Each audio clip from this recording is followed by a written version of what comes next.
good afternoon, good evening, good morning to you, wherever you are in the world.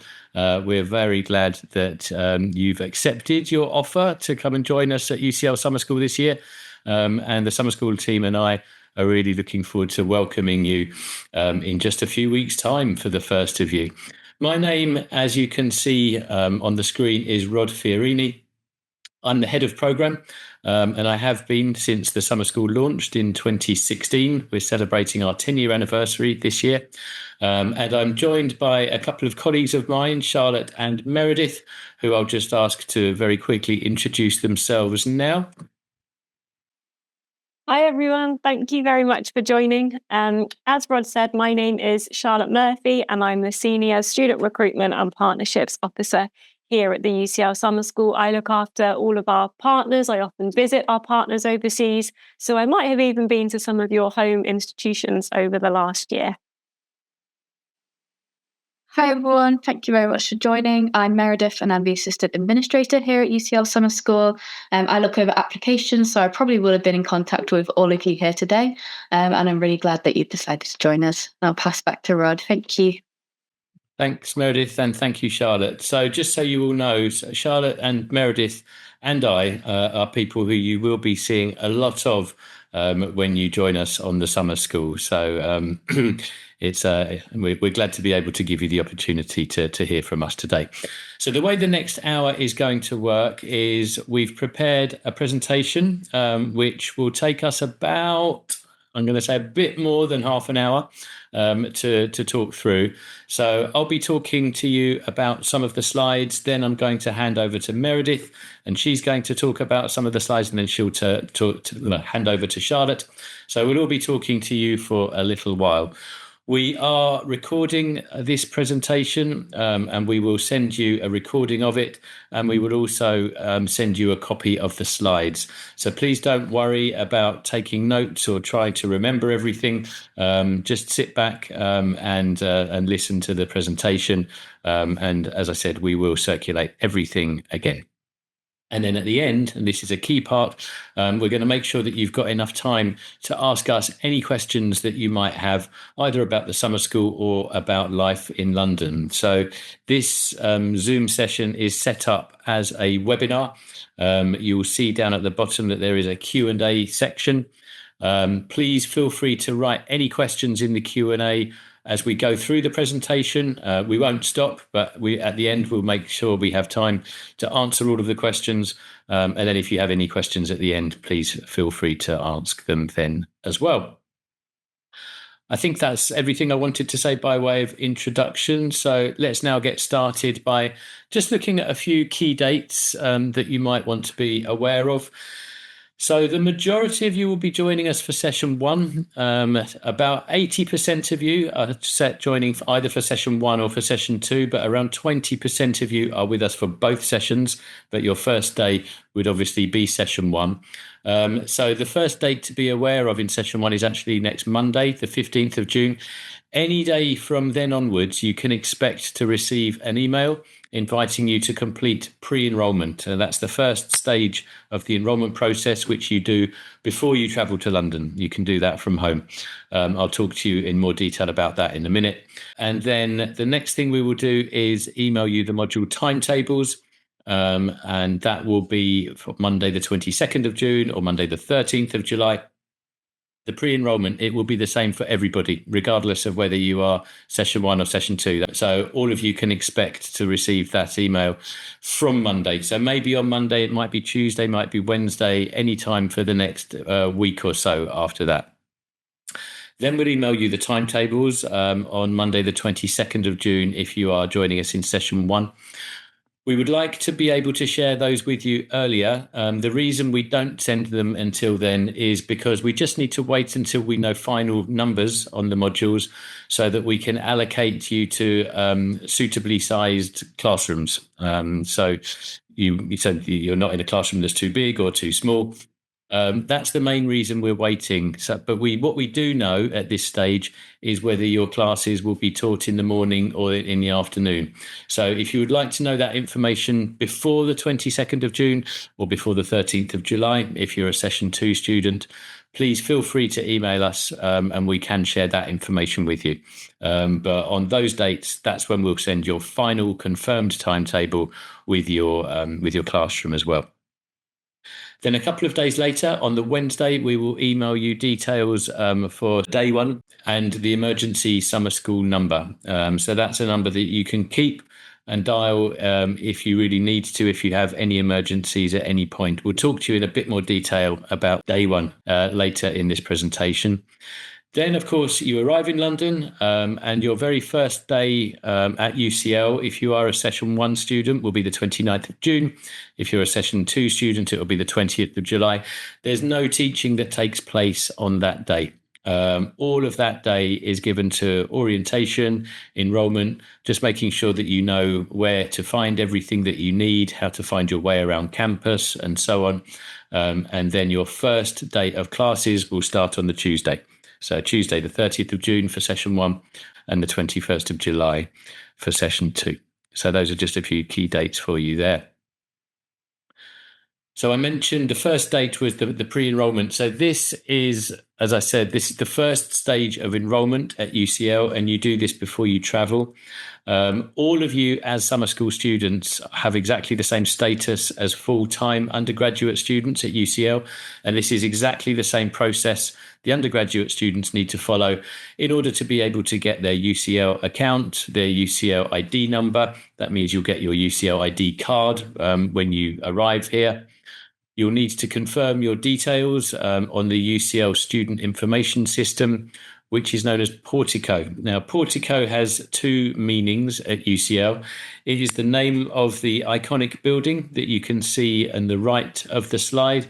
That is the kind of the centerpiece of the UCL campus, and you will see that on your first day when you arrive with us. So that building is known as Portico, but also the student information system we use is also called Portico. So all of your details are stored in Portico, and you will need to check that these are correct as part of the pre-enrolment process. You'll also need to upload a photograph and some form of ID. There is a link there to the pre-enrolment guide, so you can follow that. As I said, we will be sending these slides, so you can open that and follow the instructions. And you can also feel free to email the summer school team here if you have any questions while you're trying to pre-enroll. This is what the pre-enrollment email will look like. It will look a bit different to any other email that you've received so far, and it's going to come from a different email address. So until now, all of the correspondence that you've received, your offer letter, confirmation letter, everything like that has come from summer@ucl.ac.uk. But this pre-enrolment email is going to come from a different email address, and you won't have received an email from that yet. It's auto, you can see it on the right, auto reply student records at ucl.ac.uk. So please look out for an email from that address. If you haven't received your email, check your spam or your junk, because it does sometimes go into those. But when you get that email, please open it and follow the instructions to start the enrolment process as quickly as possible.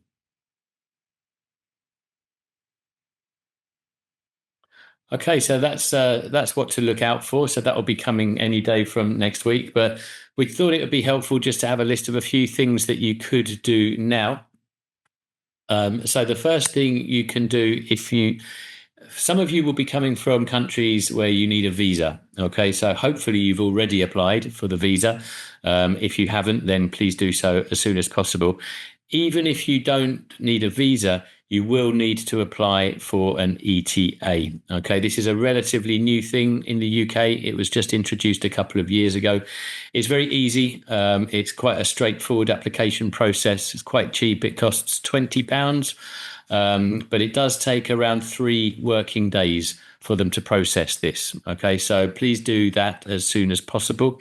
There's a link there to where you can apply if you haven't already done that. You could also contact Visa Advice if you've got any questions relating to your visa, whether you require one or not, or whether you need an ETA. Another thing you can do is contact us at the summer school office, summer@ucl.ac.uk, if you would like to request any reasonable academic adjustments. So what that means is if you have a disability or a condition, which means that in your home institution, you have different arrangements for your assessments or anything like that, then we'll be able to do maybe not exactly the same adjustments, but we will make the same adjustments as UCL would for any student with the same disability or condition.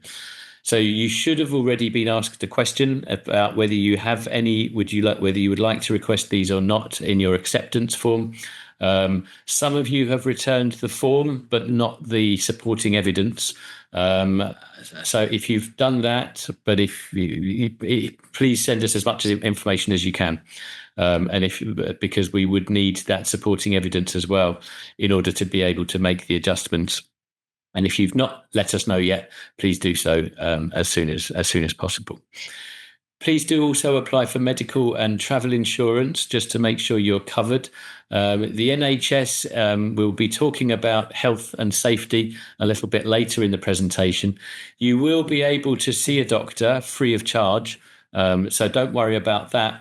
But if you are prescribed any medicine or any treatment, then there could be a cost associated with that.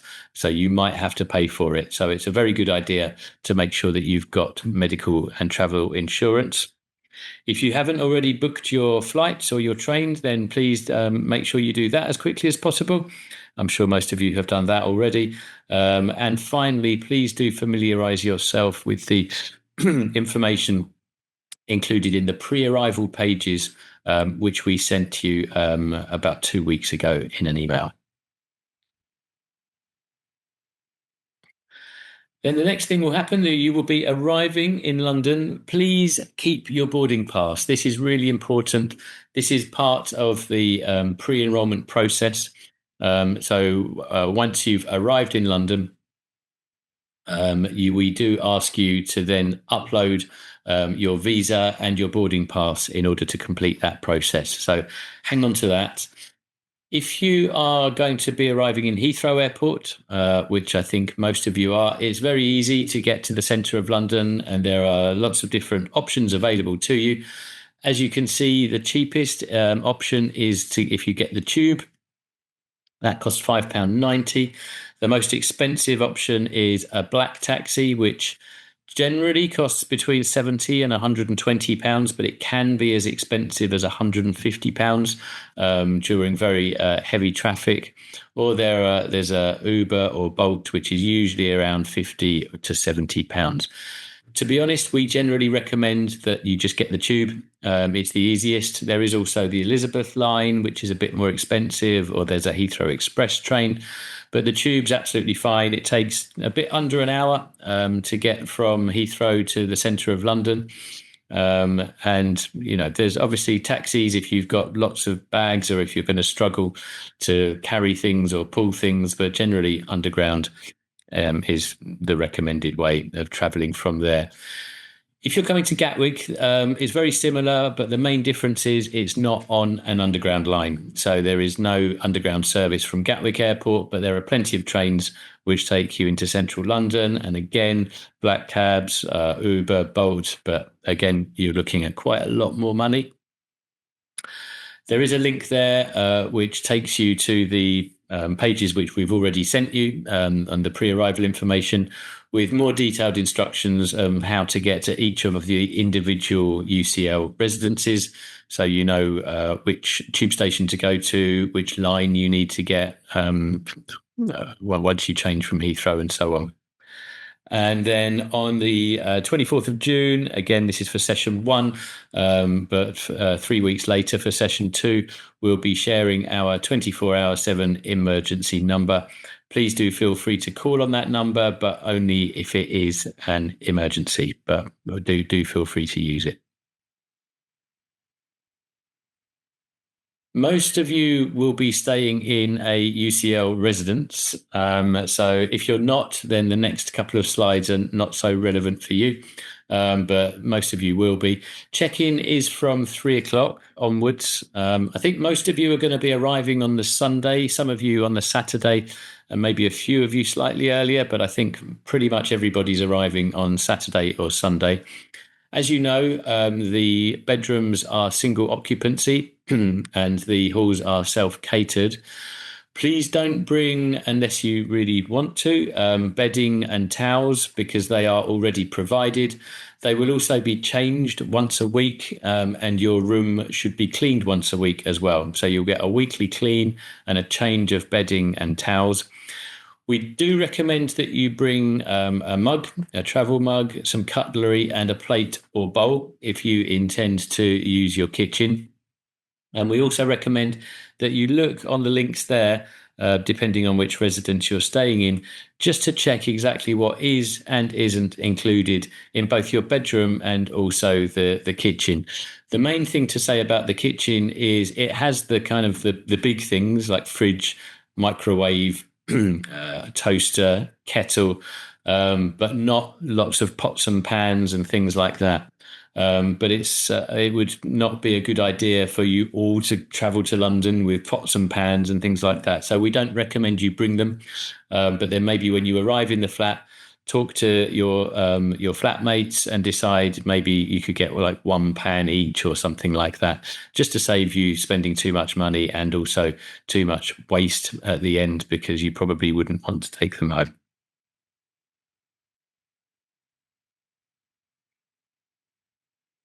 And then there's a few things that we would recommend. Well, one thing that we would really ask you to do on Sunday is to go back into Portico. That's not the building, the information system. Upload your visa document and your boarding pass or train ticket. And if you can do that before the 29th of June, if you're joining for session 1, obviously that's 3 weeks later. If you're joining for session 2, then that will be the final stage of the pre-enrolment process.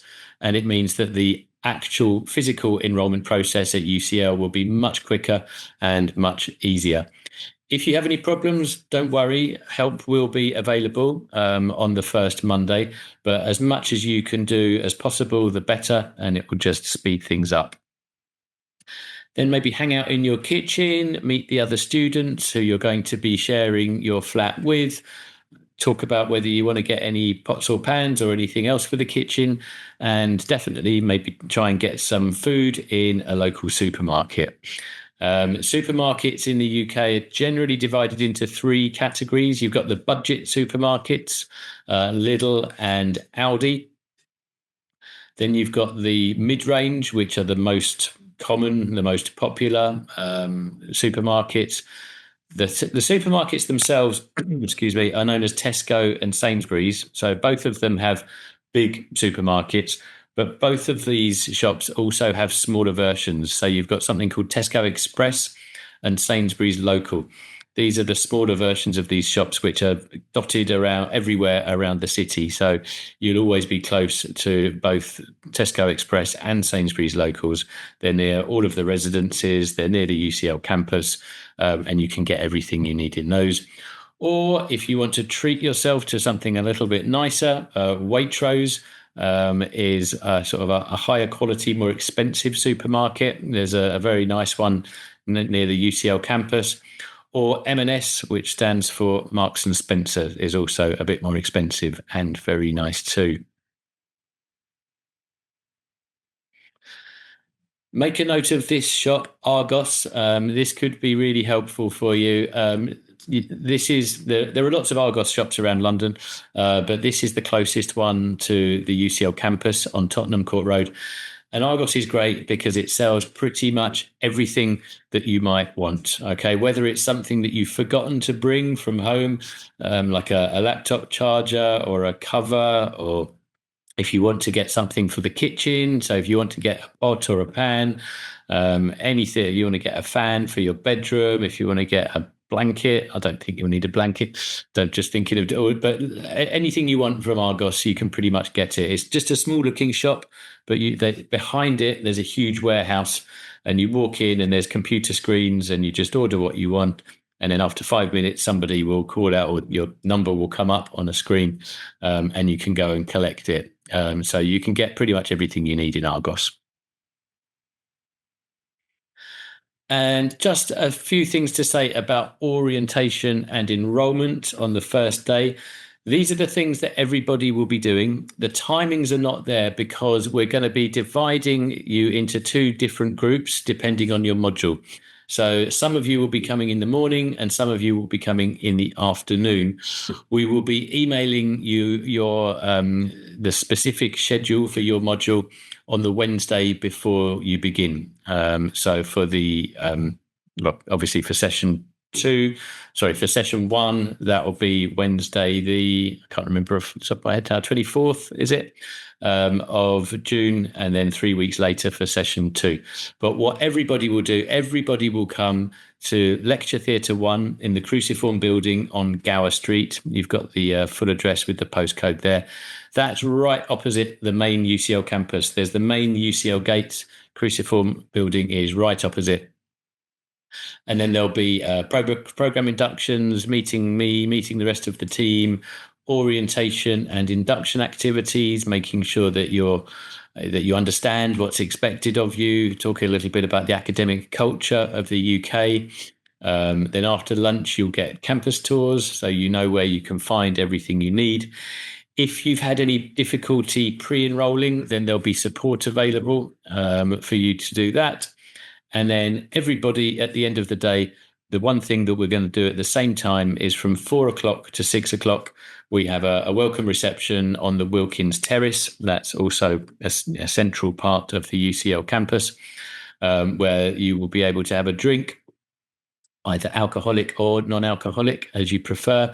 And it's a nice opportunity to chat to other students on the course, make friends, talk to the people who are going to be on the same module as you, and then maybe decide who you want to go off and have dinner with that evening before you go back to your rooms. And then teaching begins on Tuesday, the 30th of June for session 1, obviously 3 weeks later for session 2. And now I'm going to hand over to Meredith, who's going to talk to you about some more interesting things like food and other things at UCL. Thanks, Meredith. Thank you very much, Rod. So like Rod said, I'm going to talk to you a little bit about some more topics about when you're here. The first being food at UCL. So like Rod mentioned, in your accommodation, if you're staying in UCL accommodation, you'll have your kitchen, which we encourage you to make use of. And obviously you're in London, so there's lots of places for you to eat. But while you're on campus, in between lessons, there are plenty of options on the UCL campus for you.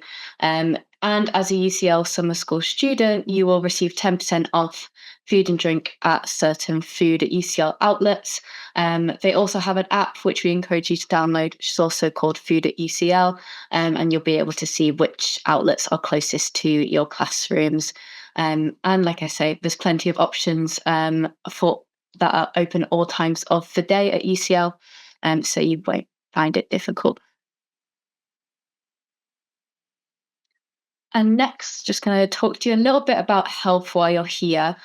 So in the UK, the healthcare system we have is called the National Health Service, which you'll often hear as the NHS, as that is the more common name for it. You will be able to use NHS services while you're here, but you might be liable for them. So we really recommend that you get travel and medical insurance from your home country. We don't recommend a certain policy because it will depend on your needs and also what's available in your home country. So we really encourage you to have a look through certain covers and choose the one that is best for your health needs. If you need to see a doctor while you're here or receive medical attention, the closest practice to UCL is about 25-minute walk away in Soho, which is the NHS Walk-in Centre at 1 Frisch Street. You'll be able to walk in here without an appointment and be seen pretty quickly for anything you might need.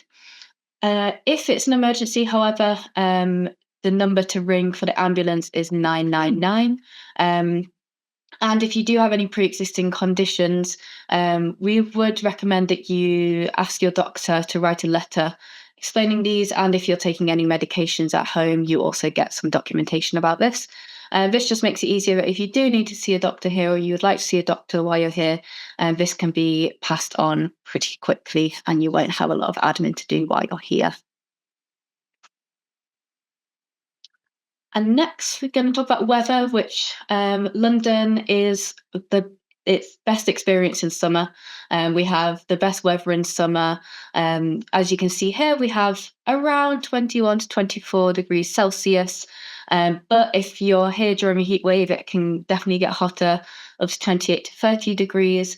But on the other end of the spectrum, London does have a stereotype for a reason of being rainy and cold.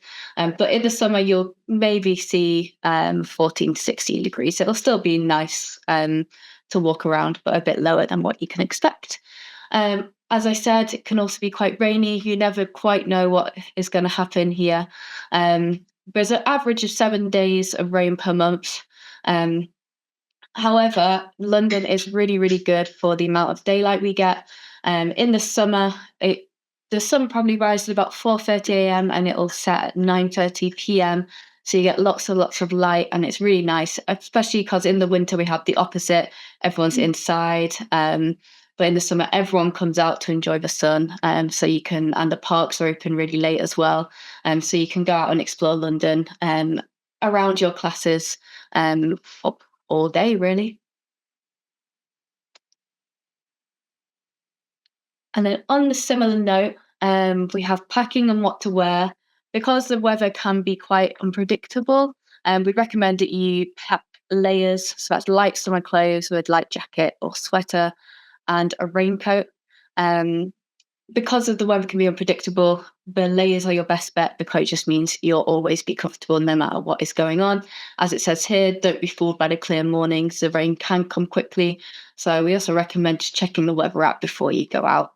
When you're here, you'll also get a summer school t-shirt on the first day, but we recommend packing some comfortable trainers as well. You'll walk a lot. I know when I'm in London, I can easily do 20,000 steps without realising it. It's a really, really walkable city, which is great, but you definitely will want comfortable trainers for it. And we've put here all the obvious stuff: laptop, phone, chargers. A UK plug adapter is really important to remember as well. But like Rod said, if you do forget anything, there are plenty of shops, specifically Argos and Tomcall Road, where you'll be able to get anything. And we've just got a link there to some UCL guidance on SIM cards. We'd recommend checking before you travel what allowances you have on your current SIM card, and maybe consider purchasing one for while you're here. And then we're going to talk a little bit about safety. London is a really great city to be. Everyone here is who they are. As it says here, smile at London, it should smile back. It's a lovely place to be, especially in the summer, but it is still the capital city and it is a big city. So it is really important to be aware of your surroundings, particularly not leaving your bag, your belongings unattended, whether you be in a cafe or in the park. Just make sure you keep an eye or you keep a hand on what you have, and be aware of your surroundings. And the same goes for phones. Just don't walk with your head down and your phone out, particularly along busy roads, but also when you're stood at traffic lights. Just be aware of what's going on around you, the people around you, and keep your belongings on you at all times. Violent crime is extremely rare, but if you did need emergency services because of any crime, the number would be 999 as well. So I mentioned this earlier for the ambulance service, but you can also reach the police and the fire brigade on 999. So any emergency services you may need, that's an important number to note. If you would like any further advice or information on safety, this will be available on Moodle, or if you have any particular concerns, we're always happy to advise you too. And I'm just going to hand over to Charlotte now, who's going to talk to you a little bit about London. Thank you very much, Meredith. So the map that you can see on the screen right now shows where the main UCL Bloomsbury campus is. So hopefully you know that UCL really is in the heart of the city. We're in the city centre, we're in Zone 1, right next to the British Museum that you can also see on the map there, just below the yellow dot. Each of the pink dots that you can see represent one of the UCL accommodation blocks or the residencies that we have available for this year. So if you are staying in UCL accommodation, hopefully you'll recognise where you're staying by the location indicated on the screen. I'm going to talk you through your different transportation options while you're in the city, but as you can see, everything is pretty much walkable, and there's a lot on the doorstep because we are in such a central location. So if we look at the green spaces, we've got Regent's Park next to the campus, so we've got Hyde Park, Green Park and St James's Park just slightly below. And you can also walk to the main tourist sites that you can see on the map as well. So we've got things like the Shard, we've got the London Eye, of course, the River Thames, the Houses of Parliament, Buckingham Palace. And I would say that it would probably take you about 30 minutes maximum to get to the points that are the furthest south on the map there. So as we've discussed, London is very walkable, but we do have other options for when other transportation forms might be a little bit more useful. If you like to cycle, we have Santander cycles and Lime bikes, and these can be accessed just using an app. You would pick them up and then drop them off. But if you are traveling a little bit further afield, then you're probably going to be using the tube or the overground or the underground. The closest stations to UCL are Euston Square, Euston, Warren Street and Russell Square.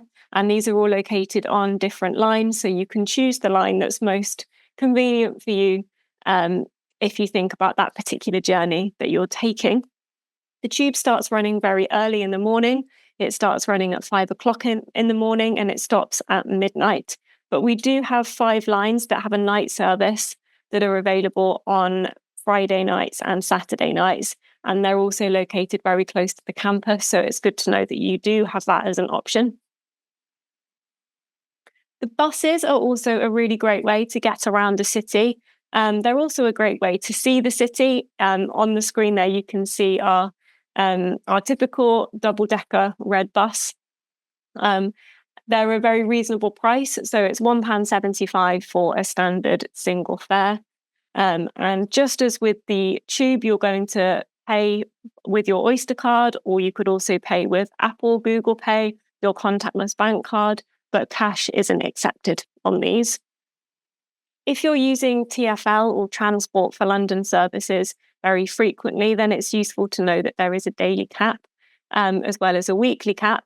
So the daily cap is £8.90 and the weekly cap is £44.70, and that covers you for Zone 1 and Zone 2. It is actually cheaper to use your card and tap in and tap out as opposed to buying a physical ticket. When you're using the tubes, you're going to tap in and tap out. But when you're using the buses, it's just a case of tapping in and then you don't need to tap out. You would just exit at the relevant stop. Now we've got another little safety tip for you. The safety tip that we'd like to note is that, of course, we drive on the left. So you're going to look right when you're crossing the road. We'd also encourage you to keep it moving when you're walking on pavement. Of course, we really encourage you to have a look and admire the beautiful architecture that will be surrounding you, but do make it clear that you're stopping to do this as opposed to just slowing down your speed. I have to say, in London, we don't like slow walkers, so good to know this beforehand. And then another tip is that the right-hand side of the escalator, when you're using one, it might be in a shopping centre, it might be when you're taking the tube, but the right-hand side is for standing still. And the left-hand side, we tend to keep that side clear, so people can walk down or walk up if they're in a rush. So this is particularly relevant during those peak travel time hours. There's a little note on the screen there about tipping. Tipping in the UK is a little bit different to tipping in the US. So tipping in the UK is discretionary and it is reserved for good service. I would say that a standard amount of tip would be 10 to 15%. But you might notice that sometimes on your bill, if you're paying in a restaurant, in a cafe, there might be a service charge that's already been included. If that is the case, and you'll be able to see this on your bill, then you wouldn't need to tip in those cases. Our currency is, of course, the British pound. You might hear people refer to that as quid. You might hear them say £5. They might say a fiver, a tenner, for example, and this would just be the slang way of referring to our currency. We've already mentioned that we wouldn't be using cash on public transport. I would say that overall, London isn't particularly cash friendly, and many places now no longer accept it. It's very common that you might see a sign like the one on the screen when entering a restaurant or a cafe. So it is important that you can use your card from the get-go when you arrive in the UK. So you would need to be letting your bank know in advance that you're going abroad, so that you can use your card seamlessly for credit card transactions and for cash withdrawals. Now for the fun stuff. Hopefully you are all aware of our amazing social and cultural programme that we have running. We'll be in touch with you on a daily basis to let you know what's happening that evening or what's happening at that weekend. And it's totally up to you as to how involved you are in the social and cultural programme. Some students last year did every single event that we offered, and others just chose a select few that they wanted to attend in particular. So totally up to you. But either way, it really is a great way to make friends outside of your modules or outside of your accommodation. The programme is very varied. You can see we've got quiz and karaoke nights planned. We've got picnics. We're going to see a Shakespeare play. We're going to teach you all how to play rounders. We've got a Thames Riverside walk. We've got multiple day trips to Bath, to Stonehenge, to Oxford. And then, of course, we will end both session 1 and session 2 with a boat party on the River Thames. So really looking forward to that. But then, of course, we are in London outside the summer school. There's also so much to do, so much to see, to eat, to buy, to watch, for example. London's major museums and galleries are actually free for general admission, are free every day. But you would only be paying if you're planning to enter a particular exhibition, for example. The British Museum that we've already mentioned, the Natural History Museum, the Science Museum, the Tate Modern, the National Gallery would all come under that umbrella. You could also go to see a West End show for every night of the week. The popular ones at the moment are Les Mis, The Lion King, and Wicked. London is a really vibrant city. You can access food, music, and culture from all over the world. You really can try every type of cuisine imaginable. I recently went to an Ethiopian restaurant for the first time and also tried some food from Uzbekistan. So these were new experiences for me in the city. And finally, the shopping really is fantastic in London. Again, it's very varied. So if you're looking for independent shops, for boutiques, for vintage shops, the East is where you would want to go. If you're looking for the high street shops, of course, we've got Oxford Street, which is very close to the campus. There's also 2 huge shopping centres either side of the city in the East and the West, Westfields, where you'll be able to access those high street shops in an enclosed environment. But if you're looking for something a little bit more upmarket, the designer shops, then Bond Street would be a really great place to go, along with Knightsbridge. So whatever you're looking for, you'll be able to find it in London. Can we visit Europe on the weekends? Yes, you absolutely can travel to other cities in Europe. You will need to make sure that you have the correct visa and that you've checked what the entry requirements are. However, we do encourage you to go out and explore. Some popular options include taking the train, which would be the Eurostar from St Pancras, and you can visit Paris, you can visit Amsterdam that way. The costs do vary quite a lot, so I would go back and check the Eurostar website regularly. You might also like to look at Eurostar Snap, where often cheaper tickets are listed. Short-haul flights are also a really great way to see Europe. Ryanair and EasyJet are the cheaper airlines, and they normally run from Stansted, from Luton, and from Gatwick, as opposed to Heathrow. In the past, students have gone to Ibiza for the weekend. They've gone to Madrid. They've gone to various cities in France, Switzerland, and we even had a group of students that established their new friend group on the summer school last year. They visited Turkey for a summer holiday at the end of the programme. Finally, we would just like to talk through some apps that we would recommend that you look at downloading before coming to the UK. The first one would be City Mapper. City Mapper is great at giving you your directions using public transport, and it also updates live. So if a line is down, for example, it will give you an alternative route. Uni Days and Student Beams are really good for giving you access to student discounts. Often lots of the chains and high street shops will give 10 to 20% student discount. I know that Starbucks, for example, give 20%. Krispy Kreme's on there, Shake Shack, you can get cheaper cinema tickets. So that's also worth looking at, and it just links to your UCL email address. If you've had a particularly long day in the library and you don't want to cook and you don't want to eat out, then food delivery services are really good. Deliveroo is going to be the best option here in London. Some of you might use Grubhub, for example, or Food Panda, but Deliveroo is definitely the one that you want to be using here. Today Tix is a really great way of accessing last-minute theatre tickets in the West End. And then finally, if you're travelling outside of London, you're probably going to be buying your ticket from Trainline. So that would also be a great app to get as well. We do, of course, have our UCL Summer School Instagram. So we'd love for you all to follow us on there, and you can see some of the previous experiences that our summer school students have had. And I've noticed that lots of you are already connecting with fellow students on the Going UCL app. Again, this is a great way to connect with students before actually joining the summer school, before your classes start, before getting to your accommodation.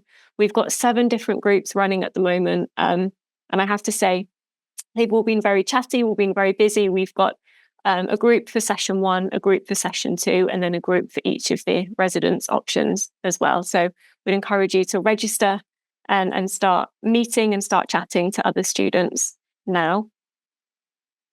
That is everything for us in terms of the presentation. As it says, we really do look forward to welcoming you to London. I'm going to hand back over to Rod now, and we'll begin with our Q&A. Thank you very much, Charlotte. Thank you.